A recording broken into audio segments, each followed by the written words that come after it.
laugh track ready? The applause track? You got it? We're good? Okay. Very good, folks. Please stand. Okay. And join us in the pledge.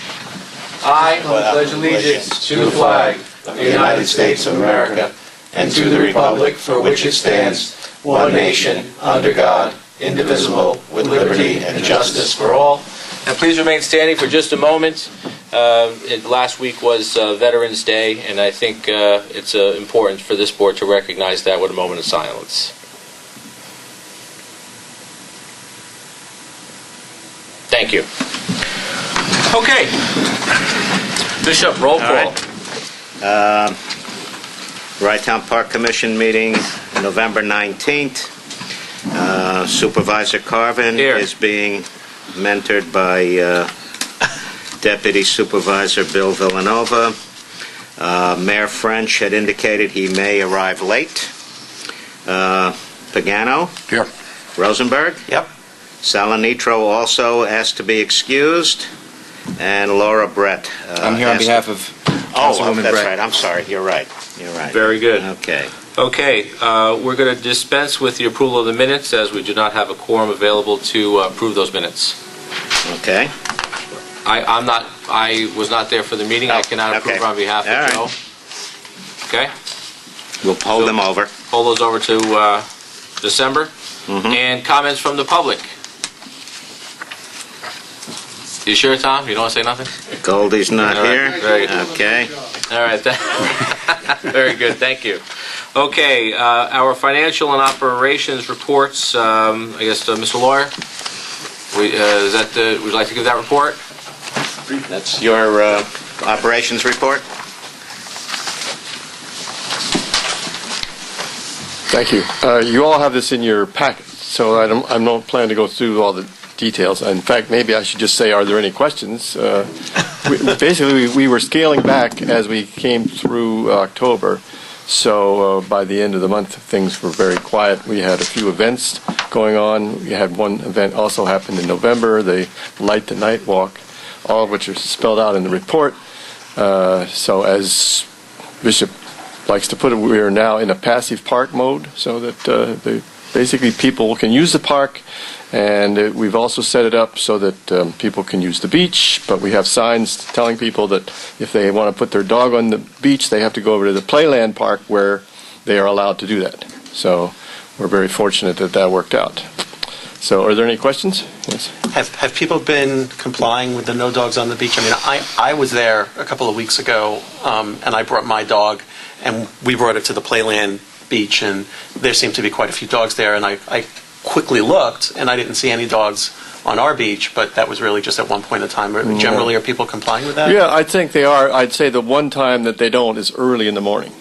I see, and being a dog walker myself, I see people with their dogs on the Rye Town Park beach early in the morning, and but rest of the day they're not. And I have to say that most people have their dogs on the leash, so all in all, I think say 70% compliance, you might say. Yeah, I would agree. I think the compliance this year is better than it's been in the past several years. It's been very good. Now, they did, Playland threw us for a slight loop in that because they're working on the boardwalk, they had to close off a large section of the beach. I'm not sure how long that's going to last, but there's still enough beach that you can access that, the dogs can run around as people like to let them do. So, how does one even get on the beach early in the morning? Because I was down there early in the morning once not too long ago, and it looked like it was dark out. But it looked like there were people on the beach with their dogs because I saw little flashlights and I could see animals running. But then when I went by the main gate, it seemed to have been closed and locked. So how do you even... Go ahead. Well, is there like a north end and a south end? Well, there's a lot of different gates all throughout the path that goes, the beach path as we call it. Now, when you're saying about... There's two parts to this. One is people coming into the park itself through the gate, the parking gate. Now, that's... I'm talking about the beach. Yeah, the beach now, we have officially left open the gate that's right by the lifeguard station. So that's open 24 hours a day. Okay. I was down by Seaside Johnny's. That one is locked. That one, I'm not sure why. It had been... There are two pieces to that gate. Yeah. Okay, the double gate, which is parallel with the beach walk, is still closed and locked. Just around the corner is a small entry gate, a little 4-foot gate, Okay. right next to the cashier booth. That's Okay. the one with the large ramp. And That that's one, open. and that one just has a latch. It's just closed with a Okay, latch. so maybe There's no lock on it was dark enough where I didn't really test Right. it, but okay, all right. Yeah, so But I down by think- the lifeguard station, there's one that's Right. open too? We have Okay. two. We have two gates that are open to the beach. Okay, Yeah. and those And are the two. unlocked. Okay.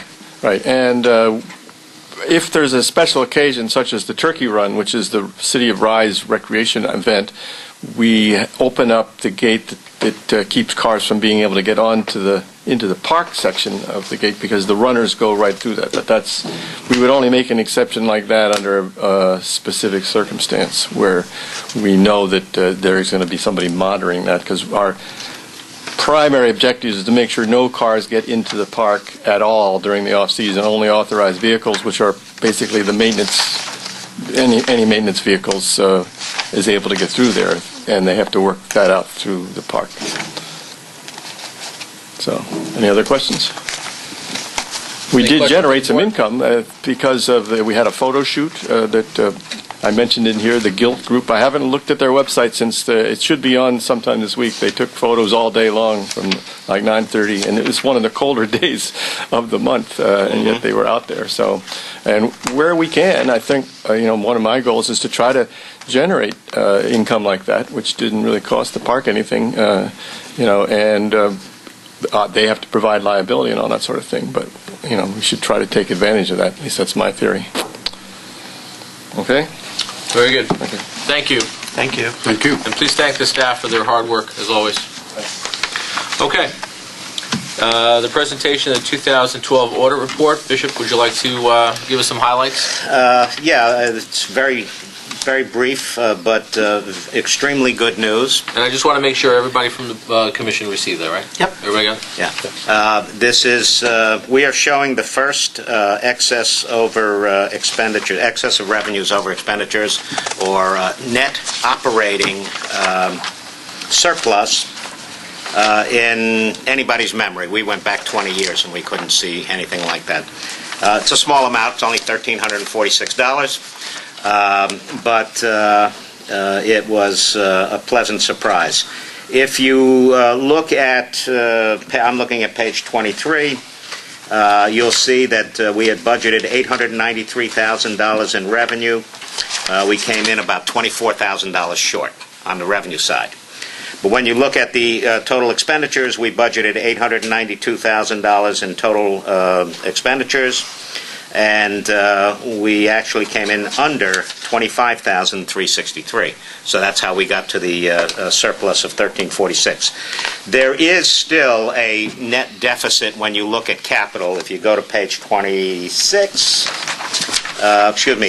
page 25, I apologize, you'll see that we received $37,000 in FEMA money. If you'll remember, the very back end of 2012 was the hurricane. And we spent $65,126, so there's a deficiency on the capital side of $28,006, and you'll see the share for the town picks up $17,006, and the city of Rye picks up $11,000.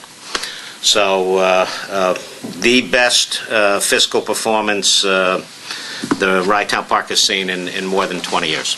That is awesome. Anybody from the board like to comment? Yeah, I'd just like to say the way Mr. Joffrey managed his staff, especially in light of some of the adverse weather conditions you had, and he was able to really make a great balance. I think that's really commendable, and the way the park's been handled overall.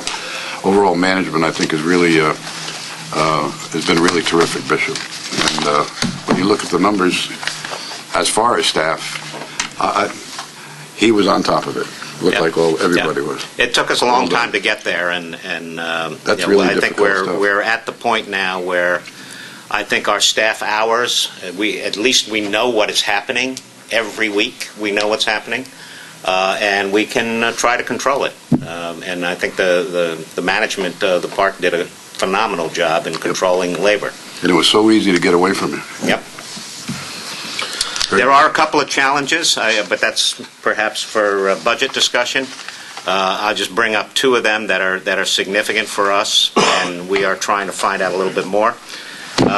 You've already heard about the minimum wage discussions that are happening at various states. New York's also looking at it. That could have an impact on our ability to be profitable.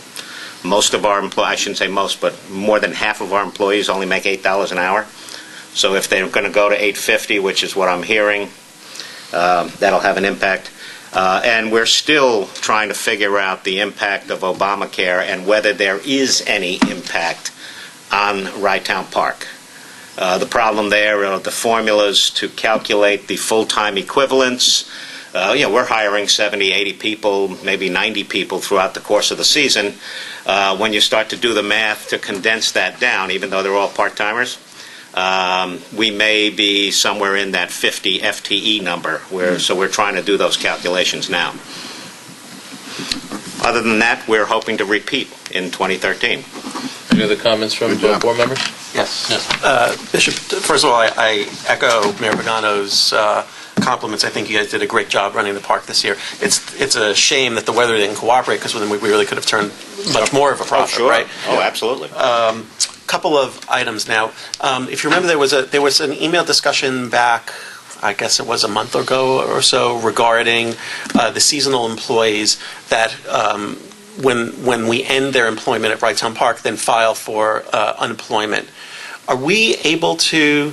And you may not have an answer right now, but it may be something that the town attorney, Mr. Noto, could look into in terms of when they because they're very much aware that when they sign on to this, that this is a seasonal job, this is not a full-time job, and the town should not be paying unemployment insurance for them after their employment ends for the summer. So my suggestion would be, if it's legal, that they should sign, part of their employment agreement would be to make them acknowledge that this is a seasonal job and that they're not eligible for unemployment insurance at the end of the summer. We'll have the attorney take a look at that. So that was one thing. The other question I have is, I noticed in the audit there were a couple of items in here that the auditors pointed out in terms of control deficiencies, and I just wanted to get your take on what we need to do in terms of that. The town accountant has met with the auditors. We have new auditors this year. O'Connor, that's who we use in Rybrook, O'Connor. Right. Well, we had Cedar and Company for the last 5 years. These are, this is kind of brand new in terms of bringing them in. The town felt that they should change auditors after 5 years, so they did. Yep. Unfortunately, there's not a whole lot of choice in terms of these municipal auditors. Right. Yeah. But now you have a new auditor coming in with new practices and procedures and new methodologies. In this particular case, and I'm not making excuses for the accountant. No. I mean, some of these are obviously growing pains dealing with the auditor. We had two auditors that came in, began the audit, left. One left to start his own firm. They brought in a replacement auditor, which, they have a deep bench. They brought in the guy that left hired the replacement auditor to go with his firm. So we had some fits and starts with the audit. It was not as clean and smooth a transition as we would have expected. We're all hoping that 2013 is going to be a much better. I wasn't aware that we're obviously going to have some growing pains first year with a new auditor. So that's part of it. The other part is frankly, there are a couple of things that we need to fix. We're grateful that the auditors have picked it up, brought it to our attention, and we're going to go after them. Great. Okay. Thank you. I agree with, obviously, what Bishop was mentioning with regards to the process, and that the way he explained it is exactly what happened. And it was the one auditor came in with a focus and a set of questions and a list of facts that they wanted, and then he left, and then the next guy came and he says, all right, well, this is what I want. So we did the best that we can to get them that information, but also for the staffing, it was incredibly frustrating. Dealing with one person and then the other. So, but I agree with Bishop. Regardless of who's there, we'll continue to do the best that we can, and I think that they did do a fair job. Any other comments regarding the audit report? Questions? Okay. Okay, we'll go to correspondence. Bishop? Yep, it's the only letter we have here is a nice letter from a non-resident permit holder from Ossining. I mean, we do have, and surprisingly, I think 2 years ago, the commission changed its permit policies and allowed non-resident permits to go out at higher prices, of course. And we're maintaining it. Our levels there are pretty good. And in fact, we seem to be attracting more and more people. So it's a good thing. I guess all he wants to say is he likes the fact that we're maintaining this large swim area where I guess a lot of other places kind of, bring him in a little bit. And not make any major changes. Yes, well, of course. There are two things, I think, that... on correspondence? No. Okay, so we're done with correspondence? Correspondence is finito. That was it. Very good. So then we'll go to old business. Right. On old business, I just wanted to mention to the commission that